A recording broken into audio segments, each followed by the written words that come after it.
What I decided to start doing is I started wanting to incorporate technology into my live performance with my band, because I think like moving on into this digital world, you have to incorporate like technology into your performance. It makes for a better performance, it makes for an entertaining performance, and it makes for, you know, like just a dope show all the way around. My name is Dr Faust. It's your turn.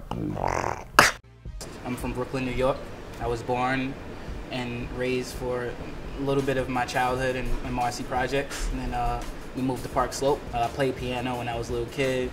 The first time I actually touched DJ equipment, I think we had me and my brother, we had a record player in the house. It was only one turntable, but it probably played 45s. I'm not quite sure. I don't really remember. But we would just play it. It didn't even have speakers. You know, we would just play it and watch it spin around. The only reason why I DJ now is because I want to play the indie music. You know, I don't want to play the top 10s that are on the radio. I don't really care. Like, those are on the radio already. I don't have to spin those. But there's so many artists that are out now that you never even hear about that have just as much praise, and I want to play their music and I want to get their buzz out. So that's what I like to do.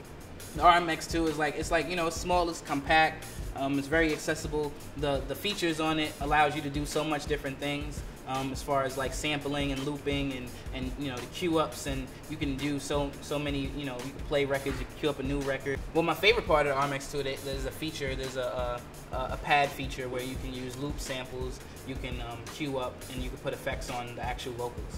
I think those are the best parts for me, because it gives me something else to do other than switching the record. You know, I can scratch and I can do all this dope stuff, but you know, DJing has gone to another level as far as like performance art.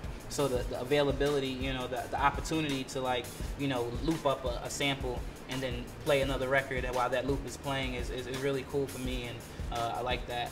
Well, the number one thing that I learned from DJing, and I didn't learn this until later on, DJing is an art only because not you know, of course the academics that you do with it, but there's a certain like mystique, that mystery, magic that goes with it, because you have to be able to read a crowd in order to like get your music, you know, get them into the music. It's not always about like the right record, but it's about the right record, you know what I mean? Like, if you see someone having a bad day, or if you see a crowd of people depressed, or they're happy, or they're amped, or they're hyped, you gotta know what record to play. My dream gig would have my band, Good Day, Good Night.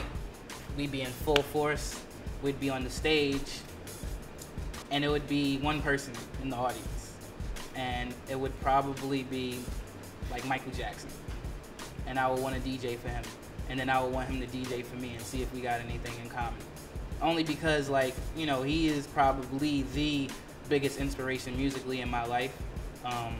Like, you know, anybody will tell you that, whoever grew up with me, that the Moonwalker tape, I took it everywhere with me. It was like my blanket, and I played that tape till it popped.